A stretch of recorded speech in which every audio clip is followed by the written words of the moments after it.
Hey there, how's it going? My name is Storm, and here's the top 5 reasons the Nexus 7 can be considered the best tablet in 2014. Number 5. Okay, first off, let's jump right into cash. If you're like me, you don't have much in here. But that means nothing when we're talking about this Nexus 7 right here. There's 2 editions of the Nexus 7. There's the 2012 edition, which I have right here in my hand, and there's the 2013 edition, which was recently released. The basic differences between these 2 editions is the newer version is a bit faster, has a clearer screen, and a slightly different design. It no longer has this silver lining, and Nexus is right here. It also adds a camera. But we're talking about dough. So how does the Nexus 7 pull ahead in that area? Here's how. For the 32GB version of this tablet, which is plenty of space for most users, you can grab this edition, the 2012 edition, for $179 on Amazon. The 2013 32GB edition is only $259. That's insanely awesome. You compare this to the other tablets out there, and you compare that price, and it's like, okay, this is a clear winner. We're talking iPad mini, you at $499. Yeah.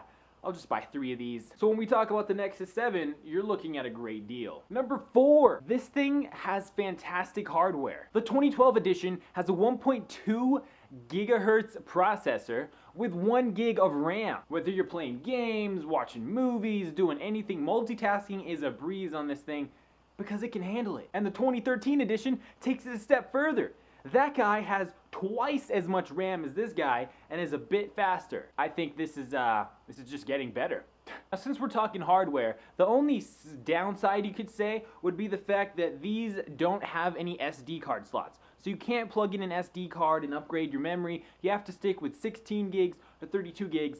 But for most users, like me, it's plenty enough. Number 3. Alright, so we talked hardware, let's talk software. It runs on Android. Everyone wants the latest and greatest. Now, since this is a Nexus device, it's one of the Nexus line, these have been developed hand in hand with Google, the people who make your software. So anytime they make improvement, or anytime they change something and make it better, you're the first one to get it. Other tablets may have to wait, but not if you're a Nexus holder. Feels good, doesn't it? Coming in at number 2, we're going to talk about this guy's age. Yeah, your age is showing. My edition, the 2012 edition, came out about 2 years ago. The new edition came out a few months ago. Some people would call this a downside, but personally, I think it's a pro.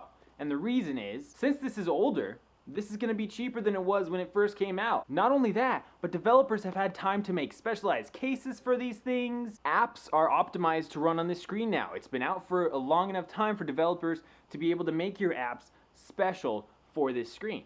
And the older a device gets, the lower the price is. This guy's been out for 2 years. And finally, number 1, the reason I think this is the best tablet of 2014 is the form factor. Do you see how I'm able to hold this in one hand, no problem? You can't really do that with other tablets. It's that sweet spot. It's right in the middle of a phone and a tablet, but some people think that this screen size isn't big enough.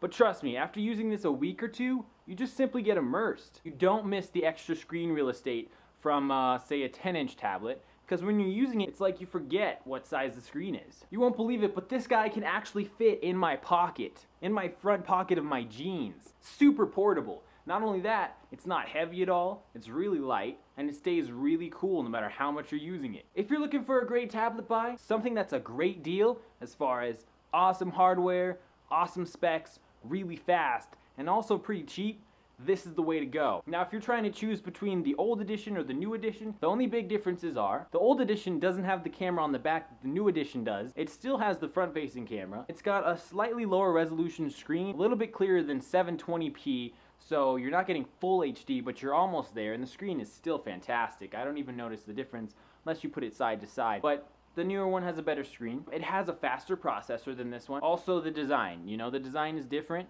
This one has almost a leather feel to the back, and it's also got this nice little bezel. The new one doesn't have that. So it's all personal preference to you and also where your budget lies. But if you're talking 150 to 170 bucks, this is where I'd go. Thank you for watching. If this video helped you, make sure you leave a thumbs up below. Leave me a comment with what you'd like me to review or talk about as far as tech is concerned. Thanks for watching.